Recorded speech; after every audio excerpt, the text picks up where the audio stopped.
Hello, Namaste. Today in this class we are going to deal with BA Microeconomics first semester.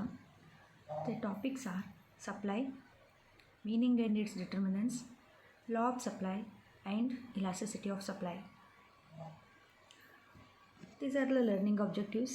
After this session, learning objectives are to provide a knowledge about the meaning of supply, to know the determinants of supply, and to know the law of supply and elasticity of supply. Okay, so now supply, meaning of supply, ಪೂರೈಕೆ ಅಂದರೆ ಏನು? Supply means what? So in generally ಸಾಮಾನ್ಯವಾಗಿ ನಾವೇನಂತೀವಿ, supply ಅಂದರೆ ಪೂರೈಕೆ ಮಾಡೋದು, ಅಂದರೆ ಆ ವಸ್ತುವನ್ನು ಒದಗಿಸೋದಕ್ಕೆ ನಾವೇನಂತ ಕರಿತೀವಿ, ಪೂರೈಕೆ ಅಂತ ಕರಿತೀವಿ. But in the sense of economics, supply implies the quantity of a commodity that producers, manufacturers or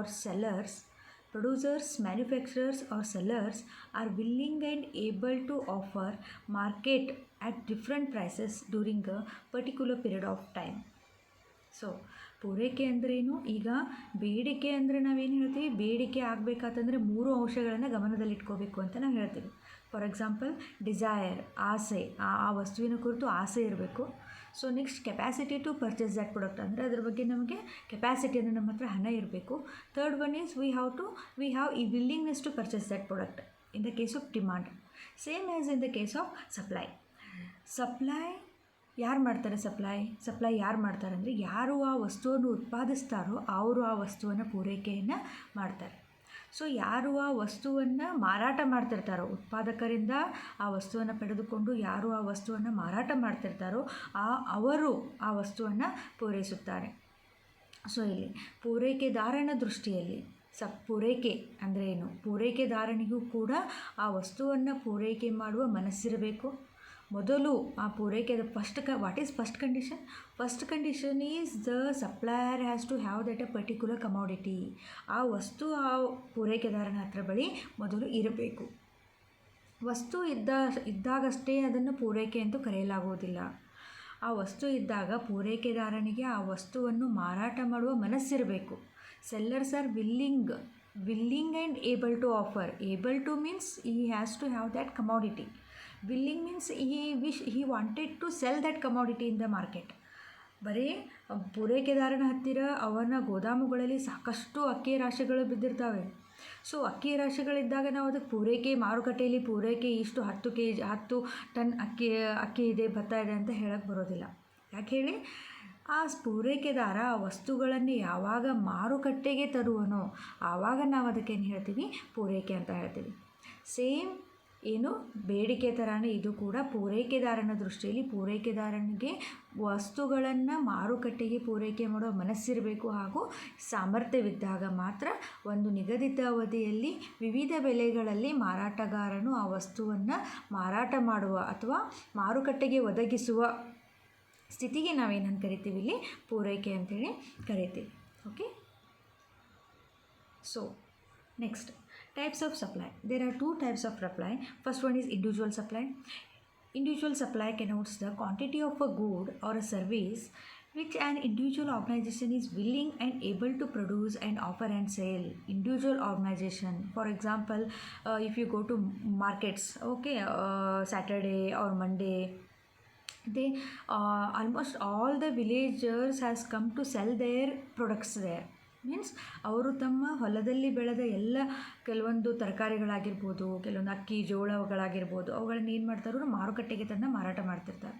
so separately, individually. So it is example for individual supply ಅಂತ ಹೇಳ್ಬೋದು. And individual supply schedule is an indicator of various quantities of a product offered for sale by a producer at different prices. ವಿವಿಧ ಬೆಲೆಗಳಲ್ಲಿ ಪೂರೈಕೆದಾರನು ಪೂರೈಸುವ ವಸ್ತುಗಳ ಪ್ರಮಾಣಕ್ಕೆ ನಾವೇನಂತ ಕರಿತೀವಿ? ಇಲ್ಲಿ ಇಂಡಿವಿಜುವಲ್ ಸಪ್ಲೈ ಶೆಡ್ಯೂಲ್ ಅಂತೇಳಿ ಕರಿತೀವಿ. Okay, next type is market supply. Likewise in individual demand, market demand, same here individual supply and market supply. Market supply implies how much of a commodity all the producers in the market are willing and able to produce at a and offer for sale is called a market supply. Market supply means it combines all the individuals. ಎಲ್ಲ ವೈಯಕ್ತಿಕವಾಗಿ ಏನು ಪೂರೈಕೆ ಮಾಡೋಕ್ಕೂ ಏನು ವ್ಯಕ್ತಿಗತವಾಗಿ ಬಂದಿರ್ತಾರಲ್ಲ, so ಅವರೆಲ್ಲರ ಒಂದು ಏನು ಪೂರೈಕೆಯನ್ನು ಒಟ್ಟುಗೂಡಿಸಿ ನಾವು ಏನೇನು ಮಾಡ್ತೀವಿ, here we consider this as a market supply. Market supply schedule reflects the different quantities of a product that all firms in the market are ready to supply at set market price. ಏನು ಮಾರುಕಟ್ಟೆಯಲ್ಲಿ ಬೆಲೆ ನಿಗದಿಯಾಗಿರ್ತದಲ್ಲ, so ಆ ನಿಗದಿಪಡಿಸಿದ ಬೆಲೆಗೆ ಎಲ್ಲ ಮಾರಾಟಗಾರರು ಮಾರಾಟ ಮಾಡುವ ವಸ್ತುಗಳ ಪ್ರಮಾಣ ಅಥವಾ ಎಲ್ಲ ಮಾರಾಟಗಾರರು ಮಾರುಕಟ್ಟೆಗೆ ಒದಗಿಸುವ ವಸ್ತುಗಳ ಪ್ರಮಾಣಕ್ಕೆ ನಾವು ಏನಂತ ಕರಿತೀವಿ ಇಲ್ಲಿ, ಮಾರುಕಟ್ಟೆ ಪೂರೈಕೆ, or it is called as a market supply. Okay, here there are two types of supply. First one is individual supply and second one is market supply. So next comes law of supply. So law of supply means here, before going to law of supply, we have to know the relation between price and supply. Okay, as there is a price and relation between price and demand, it is, you already know about this, it is a inverse relationship between price and demand. But in the context of supplier, ಪೂರೈಕೆದಾರನ ದೃಷ್ಟಿಯಲ್ಲಿ price ಮತ್ತು ಪೂರೈಕೆ ನಡುವಿನ ಯಾವ ರೀತಿ ಸಂಬಂಧ ಇರುತ್ತೆ. For example, I am going to sell apples in the market. Okay, I am going to sell apples in the market. Before going to sell the apples in the market, first what I will do, I will analyze the prices are running in the market. I will analyze the prices of apples in the present market. So prices may be 100 rupees per kg. Okay, 100 rupees per kg.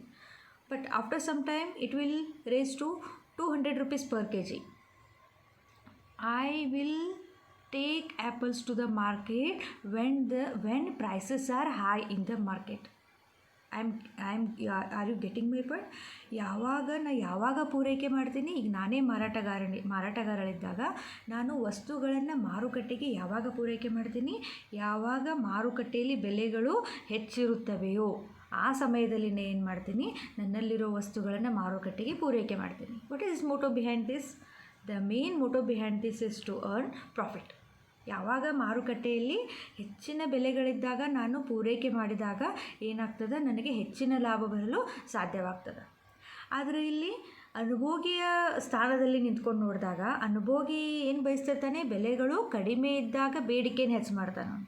But ಪೂರೈಕೆದಾರ, when there is high price he will supply more. Means high price, more supply.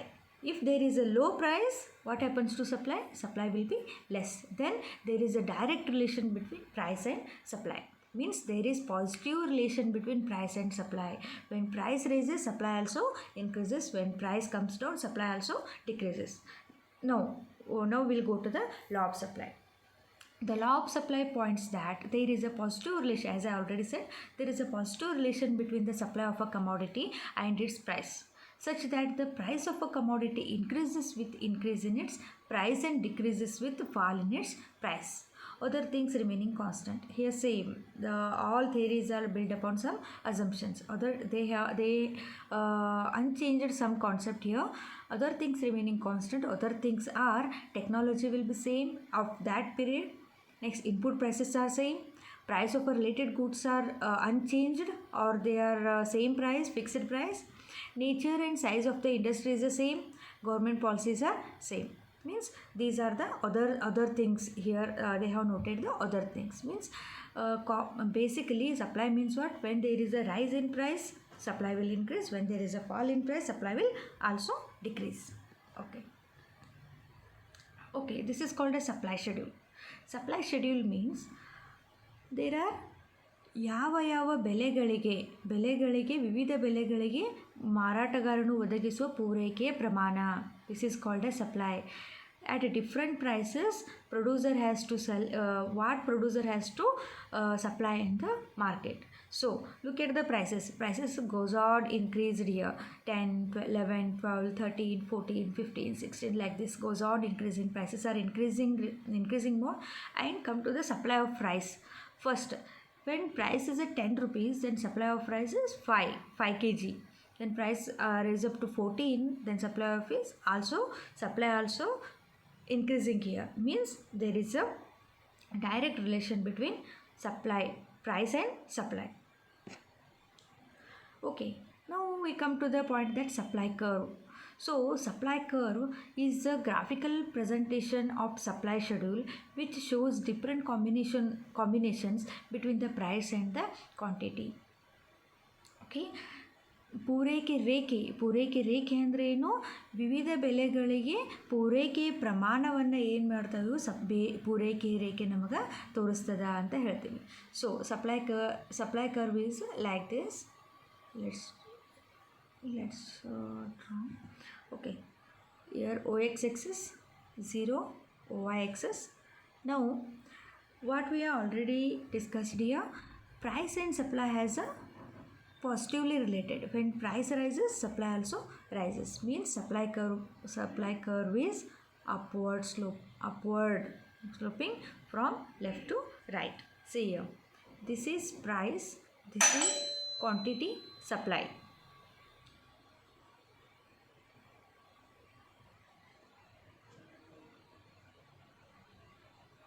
Okay, supply prices, supply curve is, here we measure the quantity supply means QS. So quantity supply, here we measure in Y axis, we measure the price. The supply curve is like this. Supply curve we denote it as S1.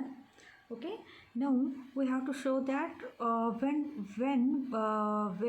price increases, supply also increases. Okay, here see here, the price is P, increase it to P to P1, price increase to P, it is P to P1. Supply, when price is P, supply is Q. When price raises to P to P1, supply also raises to S to Q to Q1. Means when there is a rise in price, supply also increases. So this is the supply curve. So supply curve always it shows positive relationship between price and supply. Okay, here now we come to the this topic which is elasticity of supply. Okay, ಪೂರೈಕೆ ಸ್ಥಿತಿಸ್ಥಾಪಕತ್ವ. ಪೂರೈಕೆ ಅಂದರೇನು ಆಯಿತು, ಪೂರೈಕೆಯ ನಿಯಮ ಆಯಿತು. So ಈಗೇನು ನೋಡೋಣ, ಪೂರೈಕೆಯ ಸ್ಥಿತಿಸ್ಥಾಪಕತ್ವದ ಕುರಿತು ಈಗ ಕೆಲವೊಂದು ಅಂಶಗಳನ್ನು ತಿಳ್ಕೊಳ್ಳೋಣ. ಯಾವ ರೀತಿ ಬೇಡಿಕೆ ಸ್ಥಿತಿಸ್ಥಾಪಕ ಅಂದ್ರೇನು? ಹಿಗ್ಗುವುದು ಅಥವಾ ಕುಗ್ಗುವುದು, ಹೆಚ್ಚು ಆಗ್ಬೋದು, ಕಡಿಮೆನೂ ಆಗ್ಬೋದು, ಅದೇ ಸ್ಥಿತಿಸ್ಥಾಪಕ ಅಂತ ಕರಿತೀವಿ. ಸೊ ಈಗ ಪೂರೈಕೆ ಸ್ಥಿತಿಸ್ಥಾಪಕತ್ವ ಅಂದರೆ ಏನು? ಸೊ ಪೂರೈಕೆ ಸ್ಥಿತಿಸ್ಥಾಪಕತ್ವ, elasticity of supply means the elasticity of supply establishes a quantitative relationship between supply of a commodity and its price. Here ಇದು ಅದೇ ರೀತಿಯಾಗಿರುತ್ತೆ. ಅಂದ್ರೇನು, ಇಲ್ಲಿ ಒಂದೇ ನೀವು ಡಿಫ್ರೆನ್ಸ್ ಏನು ಮಾಡ್ಕೋಬೇಕು, ಬೇಡಿಕೆ ಮತ್ತು ಪೂರೈಕೆ ನಡುವಂತೆ. ಅಂದರೆ ಬೆಲೆ ಮತ್ತು ಬೇಡಿಕೆ ನಡುವೆ ಯಾವಾಗಲೂ there is a negative relationship, ಬೆಲೆ ಮತ್ತು ಬೇಡಿಕೆ. ಯಾಕಂದರೆ ಬೆಲೆ ಹೆಚ್ಚಾದಾಗ ಕಡಿಮೆ ಬೇಡಿಕೆ ಇರ್ತದೆ, ಬೆಲೆ ಕಡಿಮೆ ಆದಾಗ ಬೇಡಿಕೆ ಹೆಚ್ಚಾಗಿರ್ತದೆ. ಆದರೆ ಬೆಲೆ ಮತ್ತು ಪೂರೈಕೆ ವಿಷಯಕ್ಕೆ ಬಂದಾಗ ಯಾವಾಗಲೂ there is a positive relationship, ಅಂದರೆ ಯಾವಾಗಲೂ ಧನಾತ್ಮಕ ಸಂಬಂಧವಿರ್ತದೆ ಅಂತ ಹೇಳ್ತೀವಿ. ಯಾವಾಗ ಬೆಲೆ ಹೆಚ್ಚಾಗ್ತದೆ ಪೂರೈಕೆನೂ ಹೆಚ್ಚಾಗ್ತದೆ, ಯಾವಾಗ ಬೆಲೆ ಕಡಿಮೆ ಆಗ್ತದೆ ಪೂರೈಕೆನೂ ಕೂಡ ಏನಾಗ್ತದೆ, ಇಲ್ಲಿ ಕಡಿಮೆ ಆಗ್ತದೆ. ಸೊ ಇಲ್ಲಿ ಪೂರೈಕೆಯ ಸ್ಥಿತಿಸ್ಥಾಪಕತ್ವ ಅಂದ್ರೆ ಬೆಲೆಯಲ್ಲಿನ ಬದಲಾವಣೆಯಿಂದ ಪೂರೈಕೆಯಲ್ಲಿ ಯಾವ ರೀತಿ ಬದಲಾವಣೆಯಾಗುತ್ತದೆ ಎಂಬುದನ್ನು ತಿಳಿಸುವುದೇ ಪೂರೈಕೆಯ ಸ್ಥಿತಿಸ್ಥಾಪಕತ್ವ. Okay, there is a quantitative relationship between price and supply and a commodity and its price. Hence, we can express a numerical change in supply with the change in the price of a commodity using the concept of elasticity. Note that elasticity can also be calculated with respect to the other determinants of supply. Not only price, we can use other determinants like income, price of related goods, taste and habits, advertisement. Like this, we can use a related goods. Okay, so basically what we use here, relationship between price and supply. On this basis we build the elasticity of supply, the change in the price, change in the supply divided by change in the price. Here definition, what is elasticity of supply? According to Lapsing, elasticity of supply is a ratio of percentage change in quantity supplied over the percentage change in price. As I already said, It is a ratio of percentage change in the quantity supplied over the percentage change of price. ಬೆಲೆಯಲ್ಲಿನ ಬದಲಾವಣೆಯಿಂದ ಬೇಡಿಕೆಯಲ್ಲಿ ಎಷ್ಟರ ಮಟ್ಟಿಗೆ ಬದಲಾವಣೆ ಆಗ್ತದೆ, ಯಾವ ರೀತಿಯಲ್ಲಿ ಬದಲಾವಣೆ ಆಗ್ತದೆ, ಯಾವ ಪ್ರಮಾಣದಲ್ಲಿ ಬದಲಾವಣೆ ಆಗ್ತದೆ ಎಂಬುದನ್ನು ತೋರಿಸೋದಕ್ಕೆ ನಾವೇನಂತ ಕರಿತೀವಿ, ಪೂರೈಕೆ ಸ್ಥಿತಿಸ್ಥಾಪಕತ್ವ ಅಂಥೇಳಿ ಕರಿತೀವಿ. So in the words of professor Bilas, elasticity of supply is defined as a percentage change in quantity supplied divided by percentage change in price. It is nothing but the relationship between percentage change in quantity supplied divided by percentage change in price. The price elasticity of supply measures the rate of response of a quantity's demand due to price change. If you have already read elasticity of demand and understand it, you may want to just skim this section as the calculations are similar. Okay, so now delta Q, the change in here, the supply formula is delta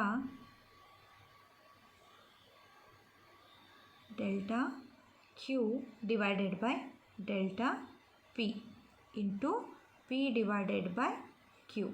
Okay, this is the formula for supply elasticity. So here delta Q means change in demand, means change in demand or change in, we have to change this here as a change in supply. Okay, we have to delete this demand word here, we have to add here supply. Okay, delta P means what? Delta P means change in price. P means initial price, starting price, and Q means initial supply. Okay, this is the formula of supply. Okay, now there is, as demand has a 5 degrees of elasticity, in supply also we have 5 degrees of elasticity. First one is unit elastic supply. When change in price of X brings about exactly proportionate change in its quantity supplied, then supply is unit elasticity of supply is equal to 1. ಏನಿರ್ತದೆ ಇದು ಸರಿಸಮ ಸ್ಥಿತಿಸ್ಥಾಪಕ ಪೂರೈಕೆ ಅಂದ್ರೆ ಬೆಲೆಯಲ್ಲಿ ಎಷ್ಟರ ಮಟ್ಟಿಗೆ ಬದಲಾವಣೆ ಆಗಿರುತ್ತದೆಯೋ ಅದೇ ಪ್ರಮಾಣದಲ್ಲಿ ಪೂರೈಕೆಯಲ್ಲಿನೂ ಅಷ್ಟೇ ಪ್ರಮಾಣದಲ್ಲಿ ಬದಲಾವಣೆ ಆದಾಗ ಆ ಒಂದು ಸ್ಥಿತಿಗೆ ನಾವು ಏನಂತ ಕರಿತೀವಿ, ಪೂರೈಕೆ ಸ್ಥಿತಿಸ್ಥಾಪಕತ್ವ ಅಂತೇಳಿ ಕರಿತೀವಿ. ಇದ್ರದ್ದು ನಾವು ರೇಖಾಚಿತ್ರವನ್ನು ನೋಡಬೇಕಾತಂದರೆ ಪೂರೈಕೆ ಸ್ಥಿತಿಸ್ಥಾಪಕತ್ವದಲ್ಲಿ ಪೂರೈಕೆ ರೇಖೆ ಯಾವ ರೀತಿಯಾಗಿರ್ತದೆ, ಸರಿಸಮವಾಗಿರ್ತದೆ. it is equally here. So percentage change in price is exactly equal to percentage change in supply. Here percentage change in price, it is equal to percentage change in supply. This is called as ಪೂರೈಕೆಯ ಸ್ಥಿತಿಸ್ಥಾಪಕತ್ವ ಅಂತ ಕರಿತೀವಿ. ಸರಿಸಮ ಸ್ಥಿತಿಸ್ಥಾಪಕತ್ವ ಅಂದ್ರೇನು, ಬೆಲೆಯಲ್ಲಿ ಒಂದು 5 ರೂಪಾಯಿ ಬದಲಾವಣೆ ಆಗಿರ್ತದೆ ಅಂದರೆ ಪೂರೈಕೆಯಲ್ಲಿನೂ ಕೂಡ ಏನಾಗಿರ್ತದೆ, 5 ರೂಪಾಯಿದಷ್ಟು ಬದಲಾವಣೆ ಆಗಿರ್ತದೆ. Okay, so next one relatively elastic supply. Relatively elastic supply means more elastic supply. More elastic supply means when change in price brings about more than proportionate change in the quantity supply.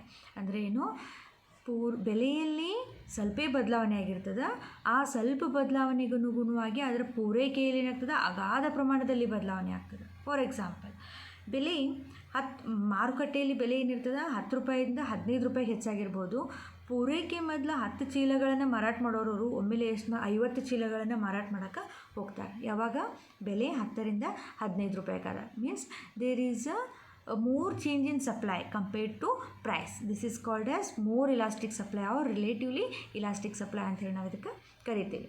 Okay, so ನಾವು relatively less elastic supply ಅಂದರೆ ಏನು, less elastic supply ಅಂತ ಕರಿತೀವಿ. ಅಂದರೆ ಇದು ಈ less elastic ಸಪ್ಲೈಯಲ್ಲಿ ಎದರೊಳಗೆ ಹೆಚ್ಚಿನ ಬದಲಾವಣೆಯನ್ನು ನೋಡ್ತೀವಿ, ನಾವು ಬೆಲೆಯಲ್ಲಿ ಹೆಚ್ಚಿನ ಬದಲಾವಣೆಯನ್ನು ನೋಡ್ತೀವಿ, ಬಟ್ ಪೂರೈಕೆಯಲ್ಲಿನೂ ಕಡಿಮೆ ಬದಲಾವಣೆಯನ್ನು ನಾವಿಲ್ಲಿ ನೋಡ್ತೀವಿ. ಇಲ್ಲಿ ನೋಡೋಣ ಈಗ, here